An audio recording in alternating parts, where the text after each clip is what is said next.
Hey, what's going on, guys? Zelfie here, and I really want to talk about a card that I think is pretty undervalued in the meta for how strong I believe it is, and that's going to be Gouging Fire right here.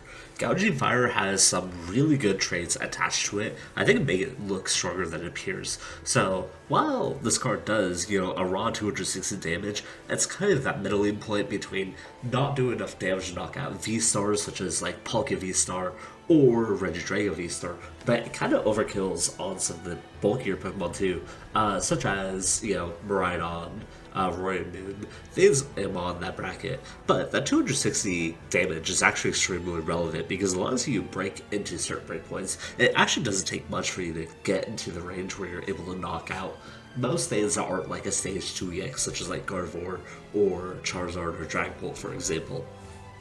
But, there's a few other traits about this card, and it mostly has to deal with its typing and the ancient tag. And that's going to be specifically relevant as we move into the deck profile area here.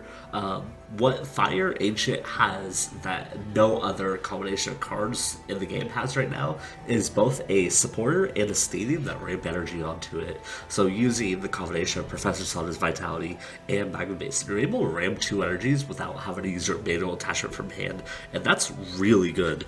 Not to mention that the Sada's effect allows you to draw additional cards as well, while attaching another energy to possibly another Gouging Fire, or Flutter Mane in this case. And the Magma Basin also puts damage on you, which is relevant because it allows you to fix up your math with the combination of Munkidori here, and that's what's going to allow you to break into that 280 HP threshold.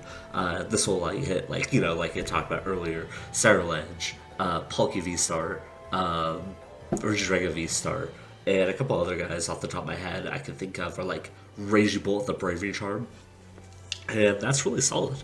I think another really underrated card is Delphox V. Delphox V is so strong.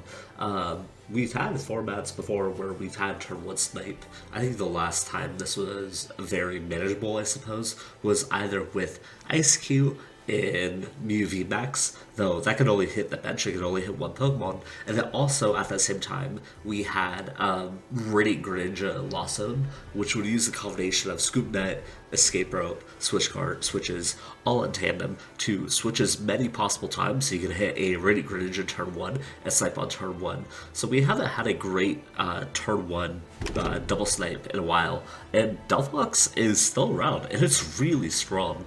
Now obviously it's a little hard to get up, but like I talked about earlier, because we have a way of attaching at least like 4 energies per turn between the two Sada's attachments, Magma Basin, and a manual attachment from hand, we can actually get this off turn 1, and this becomes one of the strongest things in the game that you can do. Think about how impressive something like Iron Hands has been prior in the past, where if you hit a turn 1 Iron Hands, you're going to be up so much, but Delphox takes that a little bit better because it could still be taking 2 prizes, yeah, but this is knocking out 2 Pokemon, so this could be knocking out, your opponent's main line. So the example of like a Dragapult, right? You can knock out 2 Dreamies and all of a sudden they don't have anything else going for them except for one last Dreamy maybe. You can also take out like a Pidgey at the same time. So it's really, really strong. I think it's super underrated.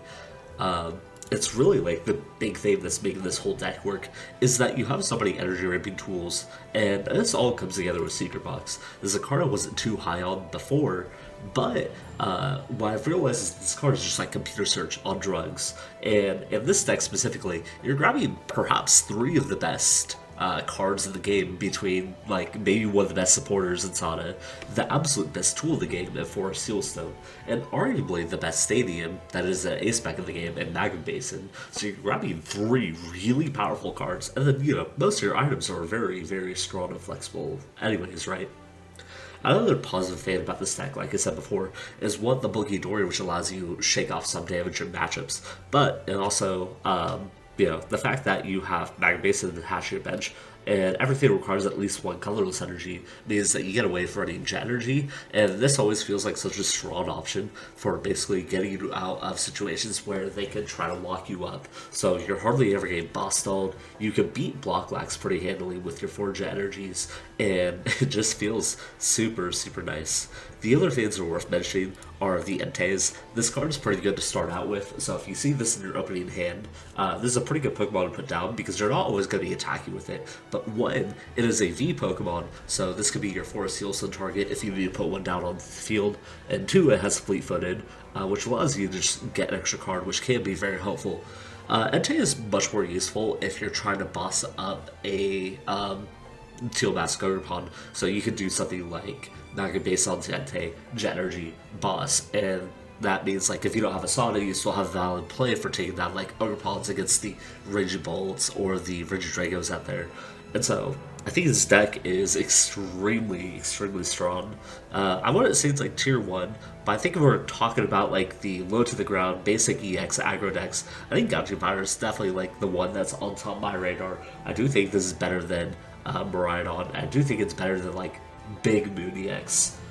So I have a few matches here where I, go over the gameplay and such. And yeah, thank you guys for tuning into my deck review on a deck that I think. Alrighty, and now we're getting on to the matches. This first game is going to highlight Delphox V specifically, because I feel like this is a card that's hardest to sell people on, only because, it's a little bit unbelievable that you can attack with it turn 1. Like, sure, you can hit all the pieces together, but I really wanted to showcase, like, how consistently this deck can churn to those setups, and how you have so many tools at your disposal that allow you to actually reach those states where you can go ahead and attack the Delphox turn 1.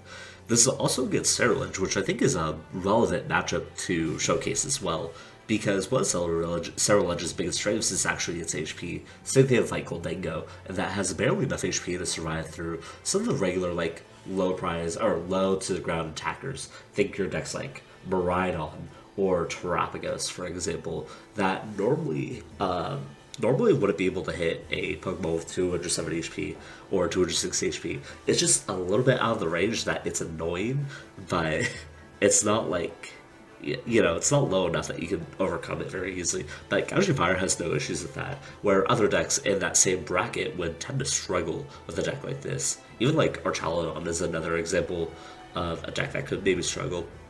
Here, I'm going a little preemptive with my setup here by tossing the Jet Energy first, and that's mostly because Jet Energy is maybe the hardest card to search out in the deck, and I appreciate having the free swap up anyways. I don't recommend my Magma Basin usage to Delphox as well, but I'm, assuredly confident that most of the tools I can get here would land me into being able to set up for the Delphox here.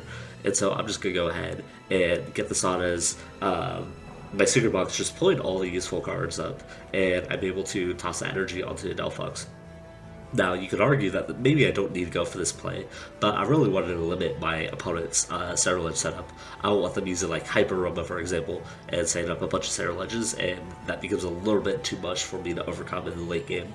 So I think this is a good situation, and it also allows me to set for a situation where I put chip damage on a Ceruledge in the active and knock out the Squawkabilly, or kill the Squawkabilly with a Munkidori set up in the future. So I think this line is extremely valid, and it's a very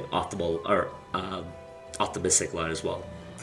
I think another thing important to note about the Secret Box is how to use it, because discarding 3 cards is a pretty big upfront task.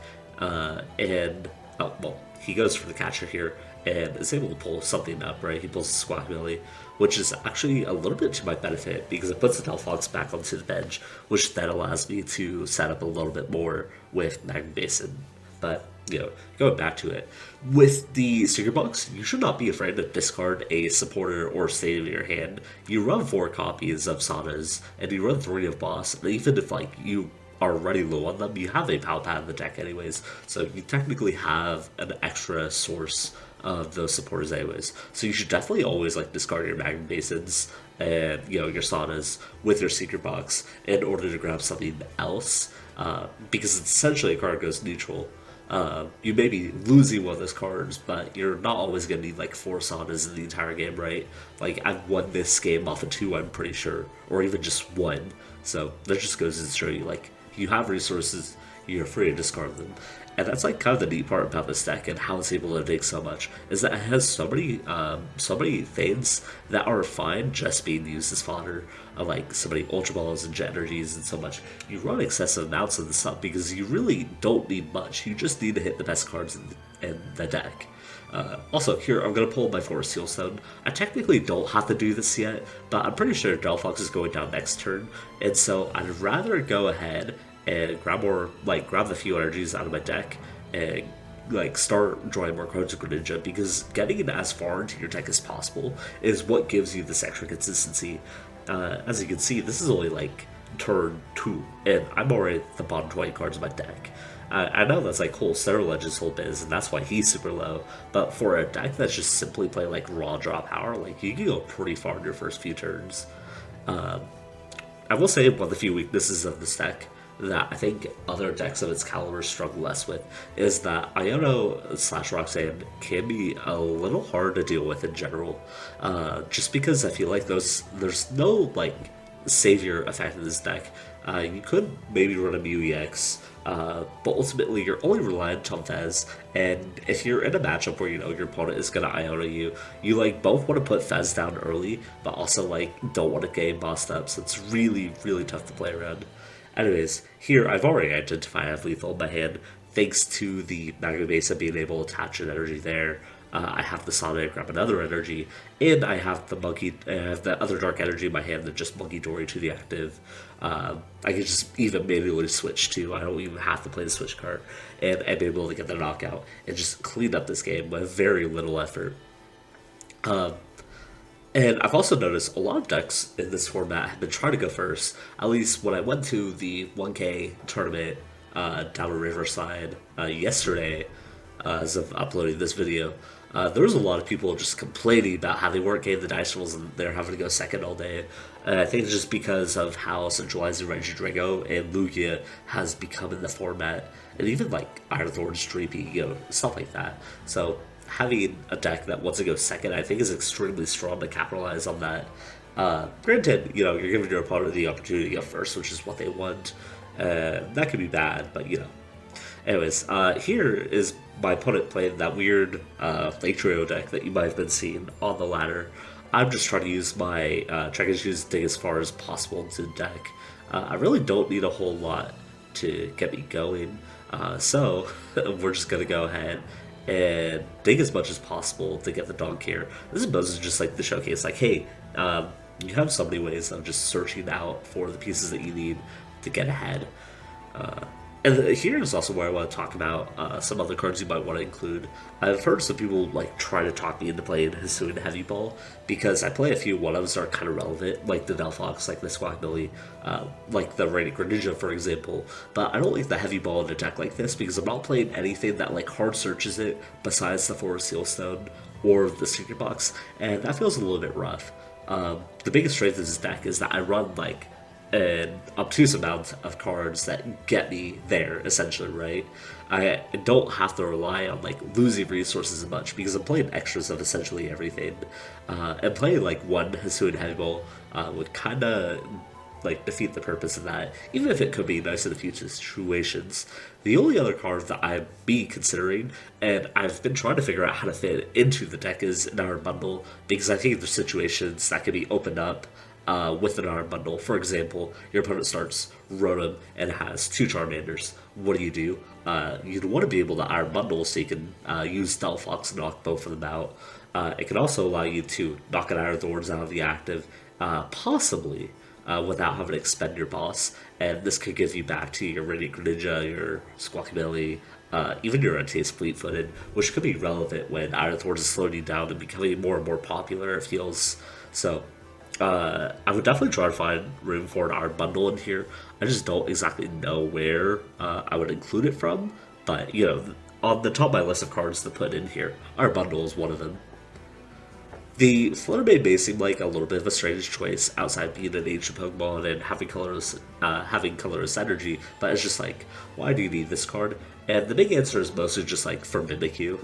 I think Mimikyu is like relevant enough with the control archetypes. I mean, you already naturally play 2 Switch cards and 4 Jet Energies, so it seems like a bit of a missed opportunity to not just fully win against Stall, which is why the Flutter Mane is here. On top of that, it can also turn off, Iron Thorns, for example, which is someone's getting increasingly popular, and possible Klefki too. I think that might be around in some Gardevoir decks, though to be completely honest, I'm not entirely sure how popular Gardevoir is right now. I've seen a few of them, I know they kind of exist, but I don't think it's like a super meta Tyrant deck.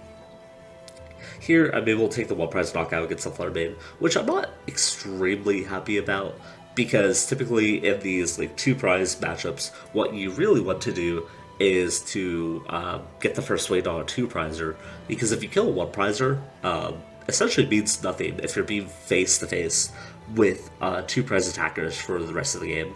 And it's very unlikely Moo Moon is going to put down something that I can just kill with Delphox. On top of that, like, this is Moo Moon, it seems, with the Explorer's Guidance, so they're definitely going to have the 1-prize advantage against me, and so this deck could be a little bit scary to fight.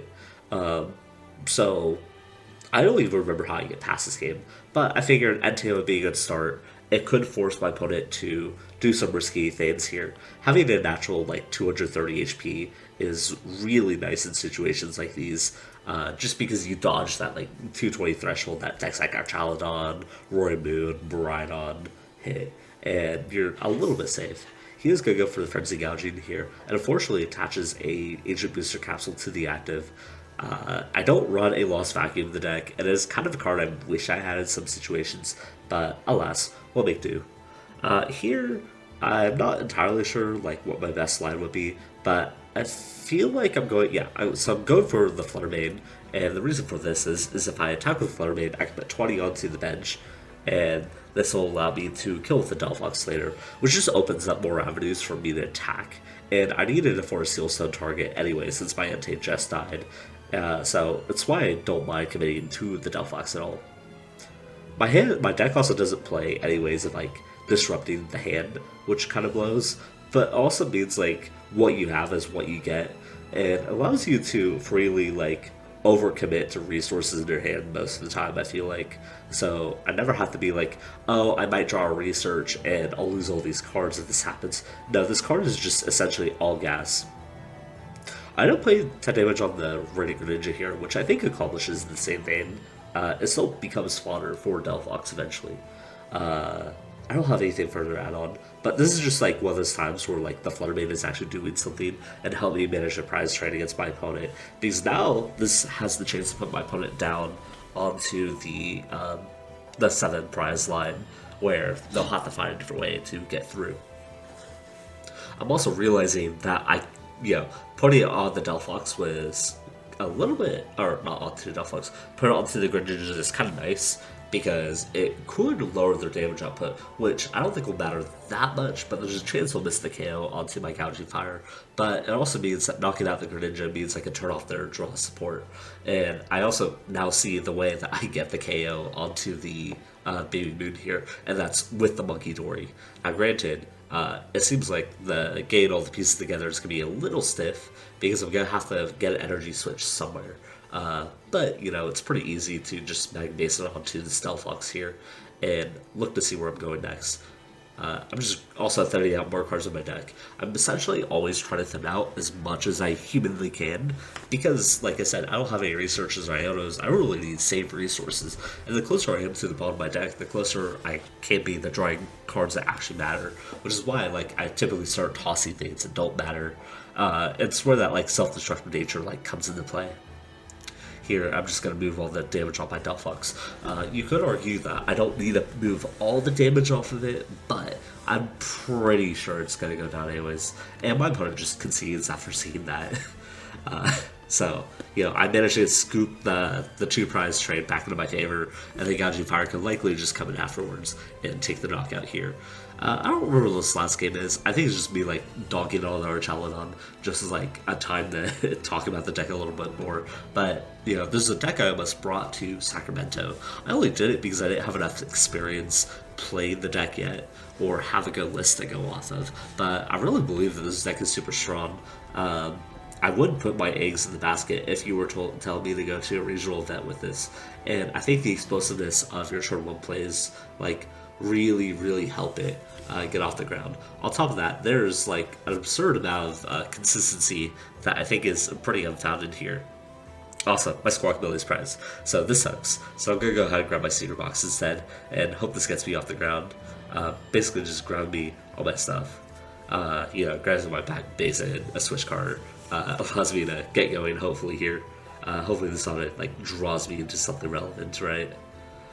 But anyways, no, I do think this deck is extremely solid for what it is, and I would like to see it have a bit more representation in the meta. That said, we're moving into basically Badoo meta for the next 3 months, and that's going to kind of change the way things play out. I'm not quite sure how this is going to stand against Badoo. It might do okay, just because like you have Jet Energies, Magma Basins, all that. But it could also, I could also see it struggling. So we'll just have to see here. But otherwise, thank you guys for watching. I hope you guys enjoyed the video, and I'm just going to let you guys enjoy the rest of this play out in silence.